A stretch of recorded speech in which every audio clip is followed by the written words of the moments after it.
So far, we have not faced any major problem in this patient, though this was our first patient. And you know, this transplant program, I must tell you a little bit background. This was my wish. When I came back, long time back from Australia, there only few centers were doing it. But it was a routine. They used to, that time we were bringing heart from Melbourne and take them to Sydney and then transplants. And Sydney was the only place. That was my desire. And you would be, many of you may not have been born by that time. In India, there was no brain death committee. You know, this certification of brain death in our community, you know, in India, they say if heart is going, then how can be a person dead? If the heart is functioning, then the person cannot be dead, right?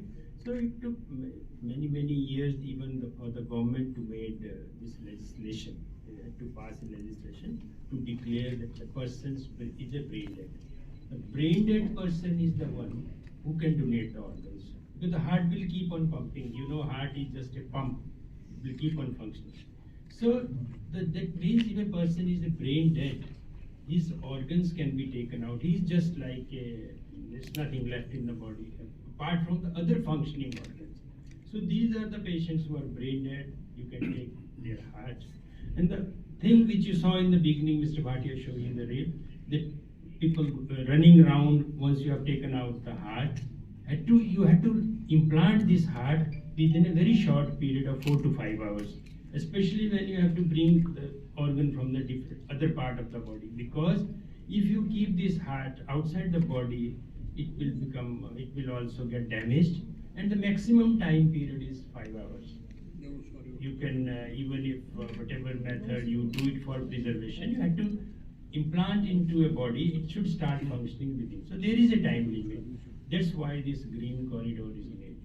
But this time, the brain dead patient, Mr. Bhatia said, was in our hospital itself, and we had a recipient. You had to have a potentially recipient in your who are already ready to be implanted with who need a heart.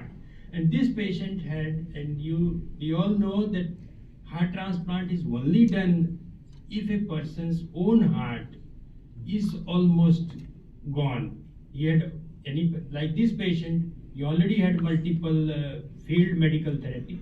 He had other form of therapy which are tried in a patient whose heart is a living for 10 years about more than 60-70%, which is much better than patients suffering from advanced cancers or any person with a cancer. So this is nowadays accepted mode of treatment in end stage heart failure, where the heart is your own heart is failed, and it is another big problem in our country also, the heart failure treatment. There are other modalities. If the other modality fails, then transplant comes into the view. But main problem in our country is also, like other country also, this organ availability. Considering nowadays many centers in the country are doing transplant, but if you see the number of transplant being done is much less in our country. And considering our area, when the national figures are projected, Punjab and our area is at the bottom, as far as the organ donation is concerned, as far as the transplant program is going on. So I think it hurts us when we go to the conferences, see meetings, only the Punjab or northern area is at the bottom.